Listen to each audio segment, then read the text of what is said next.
ئەم ناوچانە بە جێگا نفوز و هەژمونی خۆیەزانێ و پێی وایە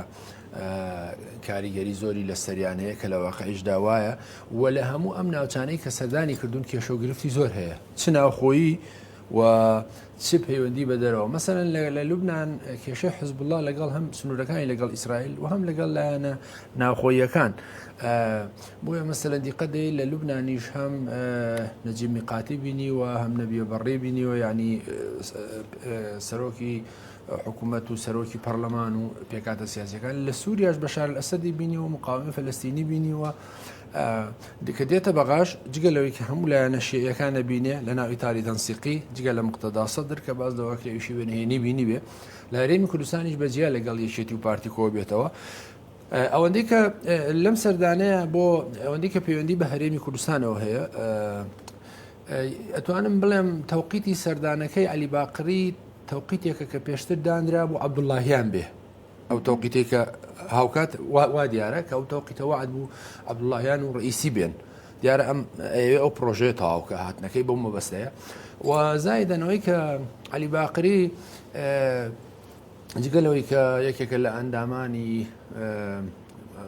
باڵی محافزکاری کۆماری ئیسلامی ئێران و لە هەمان کاتدا لە ڕووی خانەوادگیەوە نزیکن لە خامنەیی و لە گروپی لە دانیشتەکانی ئەتۆمی گروپی 5 نوێنەری خامنەیی بۆ لە سەردەمی ڕوحانی سەرۆکۆمان ڕەخنەی لێگرفتی خەتی سوورت بەزاندوە ئەو خەتانەی خامنەیی یعنی ئەمە بە تەنها کاربەدەستێک نییە لە ئاستی وەزارەتی دەرەوە بەڵکو کاربەدەستێکە لە زۆر لەم مەحفەلانەوە لە زۆر لەم سەردانانەی کە ئیکان نوێنەرایەتی خامنەییەکە بۆیە سەردانەکەی بۆ هەرێمی کوردستان وڵامێکیش بوو بۆ سەردانەکەی بەڕێزنی سیلڤان بارزانی و وڵامێک بوو بۆ سەردانەکەی باڤڵ تاڵەبانی و سەرۆک کۆماری عێراق لە پرسەی ڕئیسی بەرحاڵ ئەمە خاڵێکی تریشەوەیە هەست بە کێشۆگرفتی زۆرەکە لەلایەک لە ناو عێراقا هێزە شیعیەکان بە تایبەتی ئیتاری تەنسیقی کە دابش بوون بە 3-4 گروپی جیاواز گروپێک کە متتەڕف و ڕادیکاڵن پیان وایە بە هێزی چەکداری دژی ئەمریکا بن گروپێکیان معتەدیلن گروپێکیان پیان وایە دۆستی ئەمریکاش بن لەگەڵ ئێران وەکو سۆدانی وە لە هەمان کاتە ناکۆکی هەیە لە بینی مالیکی و سۆدانی وە لە هەمان کاتە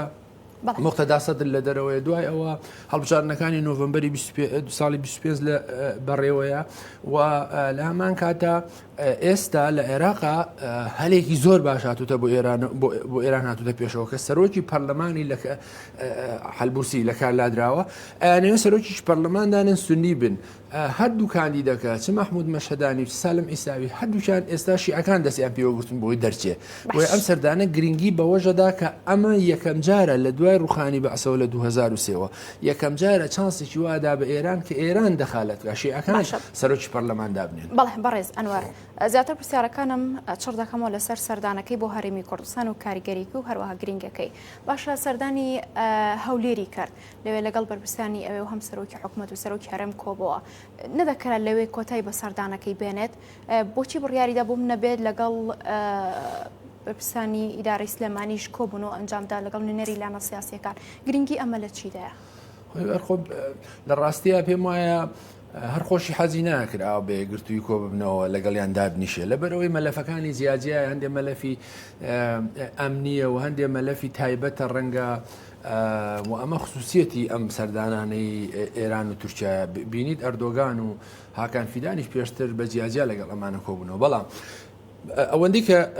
پەیوەندی بە سەردانەکەی هەولێرەوە هەیە لە دوایین سەردانی بەڕێزنی سیلڤان بارزانی بۆ تارانەوە کۆبوونەوەی لەگەڵ خامنەیی لەسەر کۆمەڵە مەلەفی تایبەت ڕێکەوتون ئەم سەردانی عەلی باقری داوای کردو لە پارتی دیموکراتی کوردستان و سیلڤان بارزانی کە مەلەفەکان وردە جێبەجێ بکەن ئەو مەلەفانە چین یەکیان پەیوەندی هەیە بە ئۆپۆزیسیۆنی ڕۆژهەڵاتی کوردستانەوە دوایەوەی کە لە مانگی 2023 لە نێوان عەلی شامخانی و قاسم عەرەجی و ڕێبەر ئەحمەد ڕێکەوتنێکی ئیمزاکراوە بە کۆتایی هێنان بە خەباتی چەکداری ئۆپۆزیسیۆنی ڕۆژهەڵاتی کوردستان و دروستکردنی کەمپ و دەرکردنیان لە ئۆردوگاکان و بێچەکردنیان و گواستنەوەیان بۆ کەم ئەمە یەکێکە لە خاڵەگرەکان کە کاتی خۆی ڕێکوتنی لەسەر کراوە بۆی گرنگە کە ئەمە جێبەجێ بکە و ئەمە لە سلێمانیش بە هەمان شێوە ئەم خاڵە تەرح کراوەتەوە دیسان کە ئەوەش بە جەنابەت بڵێم لە چەند ڕۆژی ڕابردوودا پێش سەردانەکەی علی باقری دەستگای ئاسایشی سلێمانی هەولێرانی هەم بەڕێزان ڕێبەر ئەحمەد و بەڕێز کاکی وا ئەحمەد کە هەردووکیان لەناو ئەو لیژنەیە هەن داوایان لە هێز ئۆپۆزیسیۆنەکانی ڕۆژهەڵاتی کوردستان بکە کە فشاری زۆرمان لەسرە پێویستە بچنە کەم بەڵام لە وەڵامدا ئەمان وتویانە کە ئەم ئۆردوگایانە ئۆردوگایەکی مەدەنی نشینن هیچ هیزێکی سەربازی تیانە تەنها خانەوادەکانی تایەوە کاری ڕۆتین و ڕۆژانەی تیاکرێ پێویست ناکات بچینەکەم جا لە حقیقەتیشدا ئەمە وایە ئێستا ئەم کەمپانە بەتاڵ کراون لە خەباتی چەکداری و هیچ هێزێکی پێشمەرگەی چەکداری تیان نابندرێ بۆیە جگەلەوەش ویستم ئەم قسەیە بکەم جگەلەوەش ئەم کامپانە ئێستا وەکو ئەمە چل ساڵە لە هەرێمی کوردستان وەکو لادەیەکی هەرێمی کوردستانیان لێ هاتووە لەبەرەوە دەرکردن و تەختکردن و گواستنەوەیان هەم نەشیاوە و هەم ڕوبەڕووە بێت لەگەڵ کاریگەری خەڵکی باشووری کوردستان بەڕاستی کە حکوومەتی هەرێمی کوردستان منەمێ بڵێم حکوومەتی هەرێمی کوردستان ئەم دوو کەسایەتیەکە لەناو ئەم لیژنەیان هەم کاکیوە هەم کاک ڕێبەر تا ئێستا مووقفیان زۆر ئیجابی بووە کە هیوادارم ئیجابیتر بێ و دەست نەدەنە ئەوەی کە ئەم هێزانە وەکو سازمانی مجاهدین لێ بکەن کە لە ساڵی 2016 حکوومەتی عێراقی کردی باشە لە قسەکان تا بەڕێز ئەنوەر باست لە ڕێکەوتنەکە کرد بۆی کە حزبەکانی ڕۆژهەڵات بچنە نێو کەمپەکەوە و ئەوان بێدەنگیان نواندووە پێت وایە حزبەکانی ڕۆژهەڵات بەمە قایل دەبن دەچنە نێو کەمپەکانەوە و بە تەواتی ینی ملدەن بۆ ئەم بابەت و بۆ ئەم پرسە نەخێت پێم وانە لە دانیشتەکانی ڕابردوو لە گەڵیشیانە ئەوان ڕازی نەبوون بۆی کە کەمپێک دروستکە زانی بۆچی چووکە باشە توندی شەقامی ڕۆژهەڵات دروست نابێت لەم بینەدا بێگومان هەم ڕوبەڕووی ڕخنە و ناڕزایەتی خەڵکی ڕۆژهەڵاتی کوردستانە بنەوە هەم لێرەش ڕوبەڕووی ناڕزایەتی خەڵگە بنەوە چووکە ئەم هێزانە هێزێکی شۆڕژگێڕن وەکو مجاهدینی خەڵق نین و ئەم هێزانە هێزێکیش نین بەڕاستی لە دوای ئەو ڕێکەوتنەوە هیچ هێرشێک و ئۆپراسیۆنێکیان بۆ سەر کۆماری ئیسلامی ئێران ئەنجام نەداوە بۆیە قسەکەوەیە کە لەم کەمپانیانە بمێننەوە ئیدارە بدرێن وەکو هاوڵاتیی هەرێمی کوردستان مامەڵەیان لەگەڵ بکرێەوە جگەلەوەی کە ئەمانە مەسەلەن کوردن هاوسنوورین هاوخوێنین و هێزی شۆڕژگێڕن و ئەمانە خەڵکێک نین هاتبن لە برسا تا تۆ بیان خەیەکەم پێکە و نانیان بیت ئەمانە خەڵکی شۆڕژگێڕن مبارزن سیاسین وەگە قسەکەشەوەیە کۆماری ئیسلامی ئێران بەڕێی من ئەم کێشەیە چارەسەر بکە با دەرگای گفتوگۆ بکاتەوە و مافەکانی خەڵکی کوردستاندا کێشەکە حەلە بێ ئەمە با نەچینە زۆرەوە بەڵام ئێران پێی وایە ئەم ڕێکوتنەوەکو پێویست جێبەجێ نەکراوە چونکە لە ڕێکوتنەکەی تۆ کە ئەوێ دیواربندێکی 200 کیلومتری دروست بکرێ ئەوی کە تورکیا لە بینی خۆی ڕۆژاوا دروستی کردووە وەکوتم چەک بکرێن و تەنانەت داوای کردووە گە بکرێ بە وڵاتانی سێمیش بنێدرن خۆشبەختانە حکوومەتی هەرێمی کوردستان تا ئێستا نەچۆتە ژێرباری و حکوومەتی عێراقیش بەتەنیا ئەم کاری پێ ناکرێ بەڵام قسەکەوەیە کە ئەم هێزەکانی ئۆپۆزیسیۆنی ڕۆژهەڵاتیش وەکو بەڵێنیان داوا کردویانە نابێ ئۆپراسیۆن و خەباتی چەکداری لێرەوە بکەنە سەر کۆماری ئیسلامی ئێران لەم هەلومەرجەیە ئەوە خاڵێکی تری گرنگەوەیە کە ئەم سەردانەی کۆماری ئیسلامی ئێران بۆ خۆی دیارە کێشەی زۆرە بینێ لە هەرێمی کوردستان یەکێکیان مەسەلەی ڕێگنەکەوتنی یەکێتی و پارتیە لەسەر مەسەلەی پرۆسەی هەڵبژاردن هەرچەندە یەکێتی پێشتر ئامادەی دابوو لە دێ حوزەیرانە پرۆژەی هەڵبژاردن بەڕێوە بچێت پارتی دیموکراتی کوردستان ڕازی نەبوو ئێستا بە نظری من پاژەوەی کە مۆسەلی کۆتاکان بە جۆرێک چارەسەر بووە پرسی هەڵبژاردن ڕەنگە لە مانگی نۆیە بکەوێتە بواری جێبەجێکردنەوە بەڕێزانەوە حتممە دێمە سەر ئەوەی کە کارنامەی کۆبنەوەکان چی بۆ بەتایبەتی لە نێویاندا کە باس لە هەڵبژاردننی پەرلەمانی کوردستاندا کراوە بەتایبەتی علی باقری جەختی لەوە کردوتەوە کە دەبێت هەڵبژاردن بکرێت پرسیارم دەبێت سەبارەت بەمەوە بەڵام هەر سەبارەت بە ڕێکەوتنەکە ینی کۆماری ئیسلامی ئێران دەگات بە ئامانجەکەی ینی بە و حزبەکانی ڕۆژهەڵات کە بکرێنە کەمپەکە و لە جێبەجێکردنی ڕێکەوتنەکە ئەو مەترسیە و لەسەر ئاسایی وڵاتەکەی بە دوور دەخات لە ڕاستیە ئامانجێتی کۆماری ئیسلامی ئێران کە ئەو کارە بکە بەڵام پێم وایە لە هەر حاڵدا ئەگەر واقعیانە سەیری ئەو بابەتە بکەین ئەم کارە ئەستەمە قورسە چکە ئەو کوتم ئەم دوو هێزە و هێزەکانی تریش با پێ بڵێن کۆمەڵە هێزی تریشان وەکو سازمانی خەبات و وەکو پارتی ژیانی ئازادی کوردستان و پارتی سەربەستی ئەمانە بەڕاستی خەڵکی مبارز و شۆڕژگێڕن مەسەلەن سازمانی مجاهدین جۆرێکی تر بوو بۆیە سەردانەکەی علی باقری و سەردانێک لە دوایەکەکانی ئیسماعیل قانی کە بەهێنی دێتە هەرێمی کوردستان و عێراق یەکێک لە ئامانجە گرنگەکانیانە و سەردانەکانی ئەردۆگان و یاکان فیدان و بەرپرسانی میتیش بۆ عێراق و هەرێمی کوردستان ئامانجەکانەوە یان ئەو بە کورتیەوە بڵێم هەموو بەرپرسانی کۆماری ئیسلامی ئێران و تورکیاکە دەن یەکەم مەلەفکە لەسەر مێزی بەغدا و هەرێم دایانێن کەیسی ئۆپۆزیسیۆنەکانیانە چکە بۆیان گرنگەکە ئەوەش تێگەن کە ئەوە واقعیەتەوە شۆڕشێکە لە ڕێگەڕیشەی کۆمەڵایەتی و سیاسی و تاریخی هەیە من پێم وایە ئەکەوێتە سەر حکوومەتی هەرێمی کوردستان وەکو وتم هەتا ئێستا یەکێتی نیشتیمانی و پارتی دیموکراتی کوردستان بەدەر لە هێزەکانی تری وەکو گۆڕان کە مووقفێکی ئیجابیان هەیە لەسەر ئەم حرەکەتانە ینی هێزە شۆڕژگەڕەکان پێم وایە هیوادارم یەکێتی و پارتی نەستنە ژێرباری داوایەکیەوە بگەڕێن بۆ حەل ئەڵتەرناتیڤێک بدۆزنەوە ئەڵتەرناتیڤەکەشەوەیە لە کەمپەکانی خۆیان من چاودێری بکرێن خەباتی چەکداری نەکەن و ئەمانە ئینسانی مبارز و شۆڕژگێڕن لەمە زیاتر بەڕێی من هەم وەکو تۆتت کاریگەری و ڕەتدانەوە و ئەتراز و ناڕزایەتی خەڵکی ڕۆژهەڵاتی کوردستانی لێ یەکەوێتەوە کە هاوسۆزن هاواتفن و خزمەتی زۆری باشووریان کردووە لە پرسە جیاوازەکانە و لێرەش پێم وایە کەمتر نابێت لە ئەتراز و ناڕزایەتیە و ئەبێ بە مەسەلەن کەیسێکی نەشیاو لە تاریخی هەرێمی کوردستانە کە براکانی خۆی دەرەکە کوردەکانی ئۆپۆزیسیۆن دەرەکە شۆڕژگەڕەکان دەرەکە کە ئێمە چەند ساڵە مەسەلەن دیعایی هەموو حیزبەکان بە تایبەتی یەکێتی پارتی لە ماوەی 50 ساڵی ڕابردوو مەردەوام بانگەشەوەکەن کە ئێمە خەباتی هاوبەش و خەباتی پارچەکانی تر و ڕێزەگرین و زۆر جار جۆمان بە تازەی جۆمان لە هەمیان بۆکە پشتیوانی خەباتی پارچەکانی ڕۆژهەڵاتی کوردستانەکەی چۆن نەکرێمەکرێن بە زۆر هەڵیان بگری بیان خەیتە کەمپێکەوە وەکو ئینسانێک کە برسیە ئەمانە ناکرێ ئەوە مامەڵیان لەگە بکرێ بۆیە ئەکرێ UN سەرپەرشتی ئەم کەمپانە بکە ئەکرێ لە ڕێگرای ڕێکخراوی NGO سەرپەرشتی بکەن والحاصل ئەبێ یەکێتی و پارتیا حکوومەتی هەرێمی کوردستان بنە ئەو قەناعەتەی کە ئەم کارێکە داواکرێ سەختە و دژوارە و ئینعیکاسات و ئەتراز و ناڕەزایەتی نێگەتیفی لەیەکێتەوە و حکوومەتی هەرێم عیبدارەکە و یەکێتی و پارتی عیبدارەکە و هیوادارم کە ئەمە ڕوو نەدا. باشە بەڕێز ئەنوەر هاتنی بۆ هەرێمی کوردستان مەبەستمە بە تایبەتی لە پەیوەندیەکەی نێوان هەرێم و ئێراندا پێ دوای دەچێتە قۆناغێکی نوێەوە و هەرێمی کوردستان بۆ ئێران گرینگە دوای دێمە سەر بابەتی بەغدا لە ڕاستیە پرسیارێکی جدیە. پەیوەندیەکانی کۆماری ئیسلامی ئێران لەگەڵ پارتی دیموکراتی کوردستان پەیوەندیەکی خراپ بوو بەو دەلیلەی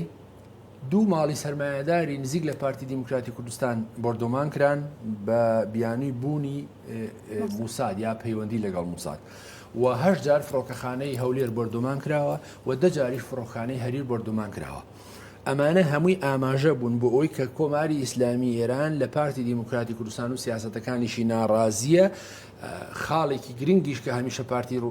ڕوبەڕووی پارتیەکردەوەی کە بوونی موسادی ئیسرائیلیە بەنهێنی و ئەمەشی نەشاردۆتەوە لە سەردانەکەی نێچیروان بارزانیش باسی کردووە و خاڵێکی تریش کە نیگەرانی لە پارتی دیموکراتی کوردستان هەبوو ئەو ڕێکەوت نەبوو کە لە دەورەی پێشوو لە نێوان بارزانی و حەلبوسی و سەدر بەڕێوەچوو کەماڵی شیعی کەت کرد و پێی وا بوو ئەوە دەخالەتێکە وڵاتانی کەندا و ئەمریکا و تورکیا ئەنجامیان داوە ناڕەزایەتی لەمەش هەبوو و لە هەمان کاتە ناڕەزایەتی لەوەش هەبووە کە مەسەلەن لە مامەڵەکردنیە لەگەڵ یەکێتی نیشتیمانی کوردستان نەیتوانی و هاوسەنگی ڕاگرێەوە لە هەمان کاتە لەم سەردانەی عەلی باقری و سەردانی بەرپرسانی کۆماری ئیسلامی ئێرانیش نیگەرانیان لە هەرێمی کوردستان ئەوە بۆ کاڵێن ساڵی 2002 450 کۆمپانیای ئێرانی لە هەرێمی کوردستان هەبوو کەچی ساڵی 2023 دابەزیەوە بۆ 100 کۆمپانیا لە کاتێکا ساڵی 2022 150 کۆمپانیای تورکی هەبووە ئێستا بەرز بۆتەوە بۆ 2000 و ڕێژەی بازرگانی ئێمە لەگەڵ عێراق و هەرێمی کوردستان 9.8 میلیارد دلار کەچی هیتوشیا 20 میلیارە لەو ڕوانگەیەشەوە سەیرەکە کە زۆرتر دەرگا ئاوەڵەکراوە بۆ کۆمپانیا تورکیەکان و هاوکاری زۆرترەکرێن و بنکە و بارەگای سەربازی زۆرتریان هەیە داوای بەشی زیاترەکە بۆیە بە نەزەری من ئەوەیە کە لە پەیوەندیەکانی لەگەڵ پارتی دیموکراتی کوردستان بە دوای سەردانەکەی نێچیروان بارزانی و ئەو ڕێکەوتنەی کراوە ئەو بەڵێنانی درراوە پێم وایە کێشەکانیان تا ئاستی سفر هاتووە لەگەڵ پارتی دیموکراتیکان لەگەڵ یەکێتی نیشتیمانی کوردستان لەم بارەیە کێشەیەکی جدیان نەبووە کێشەیەکە هەیەە لەگەڵ یەکێتیش و پارتی مەسلەوەی کە باسمان کرد ئۆپۆزیسیۆنی ڕۆژهەڵاتی کوردستانە بەڵام بێگومان تاران هەولێر و سلێمانی بەغا وەکو لوبناان و سووریا بە جێگە و نفوز و هەژمونی خۆی سیرەکە و بۆ معلوماتی جەناب لە خۆڕڵاتی ناوەڕاستە کۆماری ئیسلامی ئێران لە دوو ناوچەی سنووشین نفوزی هەیەکیان لە فەلەستینە کە پشتیوانی حەماس و حەماس و جیهاد دەکا هێزی سنیشنن لێرەش کە پشتیوانی لە یەکێتی و پارتی و هێزە ئیسلامیەکانەکە کە سنین بۆیە ئەم ناوچەی زۆر بۆ گرنگە بە تایبەتی ئەوە بڵێم کە کۆماری ئیسلامی ئێران لە هەرێمی کوردستان و عێراق هەمیشە سێ نەیاری سەرسەختی هەیە وایە بینێ وێنەکە ئاوادین یەکێکیان وڵاتی یەکگرتوەکانی ئەمریکا و هاوپەیمانەکانی دووهەم بوونی موساد بەنهێنی سێهەم ئۆپۆزیسیۆنی ڕۆژهەڵاتی کوردستان بەڕێز ئەنوەر بۆ کاتەکە ئێستەغلال کەم چکە پرسیارم زۆر ماوە باشە هاتنی ئەم عەلی باقری بۆ هەرێمی کوردستان کاریگەرێکی لەسەر یەکێتی و پارتی چی دەبێت لە هەمان کاتدا کە پرسیارەکەم کەم بە دوو بەشە و تا چەنێک کاریگەری لە پەیوەندیەکانی نێوان هەرێم و بەغدا دەبێت. ئەم دەیەوێت ڕۆڵێکی ئێران دەوێت ڕۆڵێکی نێوەندگیر لە نێوان هەرێم و عێراقدا بگێڕێت؟ بێگومان یەکێ لە ئامانجەکانی سەردانەکەی عەلی باقری و سەردانەکانی پێشوەوەیە کە ئەوێ ئەو گرژی و ئاڵۆزانی کە لە نێوان بەغدا و هەرێم هەیە باشی بکە و باشیشی کردووە لە دوای سەردانەکەی نێچیروان بارزانی ببینە حکوومەتی عێراقی خەریکە نەرمیە نوێنێ لە ئەو کەیسەکانی دادگای فیدرالی ئیتر ئەو فشارانەی خسوێتە سەر هەرێمی کوردستان و بەتایبەتی پارتی دیموکراتی کوردستان خەریکە کۆتاییان پێدێ کێشەی بوجە موچە ماوە کە تەسەورەکەم کۆماری ئیسلامی ئێران دەستی هەیە و دەخالەتی هەیە ئەوێ ئەو مەلەفە ئەمنی و ئەو داواکاریانە هەیە وردە جێبەجێ بکرێ و دوای فشارەکان بە تەواوی لابە بۆیە بە نەزەری من بەڵێ بۆی گرنگە کە پەیوەندیەکانی بەغا و هەولێر یا با بڵێم بەغدا و هەرێم زۆر باش بێ بۆچی یەکیان ئەوەی کە وەکوتم بە ناوچە نفوزی هەژمونی خۆی زانێت دووهم خراپی پەیوەندیەکانی یەکێتی و پارتی دەلالەت دەوەیەکە جارێک کە دابش بنەوە بەسەر تورکیا و تارانەوە لە هەمان کادا زۆرتر بەرەو ئەمریکا بڕۆن بەڵام پێی وایە ئەرکی ئەوە کێشەکانیان چارەسەرکە و لە هەمان کاتا چارەسەری کێشەکانی یەکێتی و پارتیش چ لە مەسەلەی هەڵبژاردن چ لە مەسەلەی ئەو کەیسە ئەمنیە وە چ لە مەسەلەی غازی کۆرمۆریش کە کێشەیەکە لە بینی لەلایەکەوە لە بینی تاران و واشنگتۆن لە بینی ئەنقەرە و تارانەوە لە بینی یەکێتی پارتی حل نەبووە کە کۆماری ئیسلامی ئێران لە ئەم غازی کۆرمۆر بۆی گرنگە کە لەژێر هەژمونی خۆیان بمێنێتەوە بە جۆرە لە جۆرەکان کە عێراق مامەڵی پێوەکە نەک بە بۆری بڕوا بە تورکایە یان ئەمریکا مامەڵی پێوەکە زۆر بۆی گرنگە یەکیانەوە یەکەوە کوتم بۆ ڕازیکردنی دۆستەکە یەکێتی نیشتیمانی کوردستان مامەڵەیەکی باش بدۆزێتەوە و لە هەمان کاتیشا بۆی کە ئەو وزەیە کە ساڵانە ئەو غاز و نەوتەی ئەو غازی ئیفرۆشە بە عێراق 5 میلیارد دلار ئەوەشی لە کیز نەچێ هەر بۆیە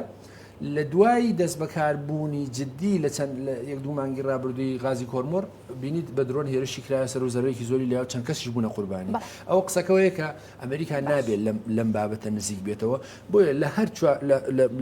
لە بابەتی ئەمنی لە بابەتی کللتوری لە بابەتی سیاسی لە هەموو ئەوانە کۆماری ئیسلامی ئێران سلێمانی هەولێری زۆر بۆ گرنگە. باشە باست لە هەڵبژاردننی پەرلەمانی کوردستان کرد بەڵام بابەسێک لە کاریگەری سەردانەکەی بکەین بۆ عێراقیش بەتایبەتی دەمە چەند پرسیارێک سەبارەت بە عێراق بکەم تا چەندێک کاریگەری لەسەر بۆ منە یاخود پامێکی دا و بەلایەنە سیاسی عێراقیەکان تایبەت بە سەرۆکی پەرلەمانی عێراق هەڵبژێردرێت پێتانوە هیچ پامێکی دابێت بەلایەنە سیاسیەکانی ئەوێ و ئامانجی بێت کە سەرۆکی پەرلەمانی عێراق یەکلا بکرێتەوە لە عێراقا کۆماری ئیسلامیە ئێران هەست بە ئیتمێنان و زەمانەتی زۆرترەکە ئەمانە هەمووی حزبی وەلایی ئێرانین و ئەمان هەمیان لە ئێران گەورە بوون و هەمویان تەنان باز لەوەکریان ئێستا موچەشیان هێل ناو سوپای پازاران و ئەمانە دەرناچن لە ئەو استراتیژی چوارچێوەی ئەو استراتیژی کە کۆماری ئیسلامی ئێران دایناوە بەڵام قسەکەی ئەوەیە کە پێویستی بەوەیە ئەو ئیتاری تەنسیقیە کە پێکاتوە لە مالیکی فەیاس مەسەلەن حەکیم عەبادی خەزعەلی نازانم و هێزەکانی تری وەکو نوجەی باو شوهەدا و ئەمانە پێی وایە بە جۆرە لە جۆرەکان ناتەبان چونکە باڵێکی حیزب الله و باڵی خەزعەلی پێیان وایە ئەبێ بە خەباتی چەکداری و بە کوشتن و تیرۆر دژی وڵاتی یەکگرتوەکانی ئەمریکا لە عێراق ئیدامە بن بەردەوام بن مالیکی ئەوانە پێیان وایە بە جۆرێک بێ کە دۆستایەتی جددی ئێران بکەن بەڵام سۆدان پێی وایە بێ ئەمریکاش دەور و نەخشی هەبێ بۆیە ئێستا کە هاتووەکو وتم چانسێکە بۆ ئێران هاتوتە پێشەوە لە دوای 2023 یەکەم جارە سەرۆکی پەرلەمان سونیەکان خۆیان ناتوان حەسمی بکەن و داینێن و بۆ معلوماتی جەناب لادانی حەلبوسیش بە فشاری کۆماری ئیسلامی ئێران بوو لە چەند مانگی ڕابردوو بۆچی هەر ئەو هاوپەیمانێتێ بوو کە لە بینی بارزانی و سەدر و حەلبوسی ماڵی شیعی کرد ئەوە باجەکەی بۆ حەلبوسی دای بەڵام ئێستا حەلبوسی بە ناچاری خۆی هەڵواسیوە بە دوای ئینشقاقی 11 ئەندام پەرلەمان لە حیزبی تەقەدوم و پێکێنانی فراکسیۆنی مبادرە چوونە پاڵ هێزە شیعەکان حەلبوسی هەست بە مەترسیەکە بۆیە ئێستا دوو کاندید هەن کاندیدێکیان مەحموود مەشەدانیە کە کاندیدی حەلبوسیە و مالکی تێیدیەکە سالم ئیساویشە کە لەلایەکەوە کاندیدی حرەکەی حەزمە کە لە تورکیا و ئێرانیشەوە نزیکە بەڵام خەزعەلی و گروپە متەتەڕیفەکان پشگیریەکەن بەڵام بەهەرحاڵ لە هەرچی چۆنێک بێ هەر کامێکیان دەرچێت لە قازانجی کۆماری ئیسلامی ئێرانە بۆی ئەم سەردانە بێگومان جەختی لەسەر کردوێت و ئەم دەرفەتە لە دەست نادەن کە سەرۆکی پەرلەمانی سونی بە تامی شیعی وەلایی ئێرانی داهەندرێت. باشە پێتان وایە بەڕێز ئەنوەر سەبارەت بە پێکەنانی حکوومەتی خۆجەی کەرکووک و دەستنیشانکردنی پارێزگارێک بۆ ئەو پارێزگا بێتان وایە عەلی باقری هیچ نەقسەیەکی لەبارەی کەرکووکەوە کردبێ هیچ پامێکی دابێتە لایەنەکان و بیاوێت بۆ منە پۆستی پارێزگاریەک لا بکرێتەوە بزووی لە ڕاستیە ئەم بابەتە زۆر گرنگە بە تایبەتی کە کۆماری ئیسلامی ئێران نیگەران نییە لەوەی کە ئەم پۆستە بدرێت بە کورد و یەکێتی بەڵام نیگەرانی هەیە کە پارتی دیموکراتی کوردستانیش عاجز بێ یان تورکیا دەخالەتی زۆرتر بکە بۆیە ئەم سەردانە و تێڕوانینی کۆماری ئیسلامی ئێرانی بۆ هەرێمی کوردستان یەکەمەوێ ئەم هەڵبژاردنە بەڕێوە بچێ هەڵبژاردنێک بێ بەڕێوە بچێ وەکو پارتی دیموکراتی کوردستان پێشترێ و ئێران دیزاینی کردووە بە هەرچی چۆنێک بێ ئەم هەڵبژارنە وا بەڕێوەچێک کە ئێران دیزاینیەکە نەگەوەی کە پێشتر ئیمارات و تورکیا کردویان لە دەورەی پێشوو وە لە هەمان کاتا پۆستی پارێزگاری کردبوو ئەوێ بخاتەنە ئەو پاکێجەوە دواتر مەسەلەن ئەو دێم زانیشێتی نیشتیمانی کوردستان پێی وایە لە هەڵبژارنەکانی داهاتوو سەرۆکی هەرێمی کوردستانی ئێوێ مەسەن پارێزگاری کەرکووکی ئێوێ و مەسەلەن پێداگیری کرد لەسەر کورسی کۆتاکان کە دوو کورسی هێناوەتە سنووری سلێمانی بەهەرحاڵ ئێران بە هەرچی چۆنێک بێ ئێوێ هەڵبژاردن بەڕێوە بچێ کێشەکانی یەکێتی و پارتی لەوە زۆرتر تاخیر نەبێ چونکە پێی وایە چەنە ئەم کێشانە کێشەی یەکێتی و پارتی زۆرتر بێ ئەمریکا ئیسرائیل وڵاتانی ئەوروپا دەخالەتی زۆرتر تێیەکەن هەژمونی ئەو کەمە بێتەوە بۆیە بە نەزەری من ئەو هەوڵی جددیەدا کە پرسی کەرکووکە پرسی مەسلەی ئۆپۆسیۆنی ڕۆژهەڵاتە پرسی ئابووری هەموو ئەو پرسانە بە جۆرە لە جۆرەکان یەکلا بکاتەوە باشە کاک ئەنوەر مەبەستمەوە پرسیارە بکەم بەڵام ئارزومەندان و سەرپشکی کەڵام بیتەوە یاخودنا دوێنێ علی باقری لەگەڵ دکتۆر بەرهەم ساڵح یەکتریان بینی و دانیشتنیان کرد پێ دوایە بۆچی لەگەڵ ئەو دانیشت بەڵام لە کاتێکدا بۆ منە هەم کۆبنەوەی هەبوو لەگەڵ جێگری سەرۆکی حکوومەت و هەروە پاڤڵ تاڵەبانی پێ دوایە بۆ لەگەڵ ئەو دانیشتنی کرد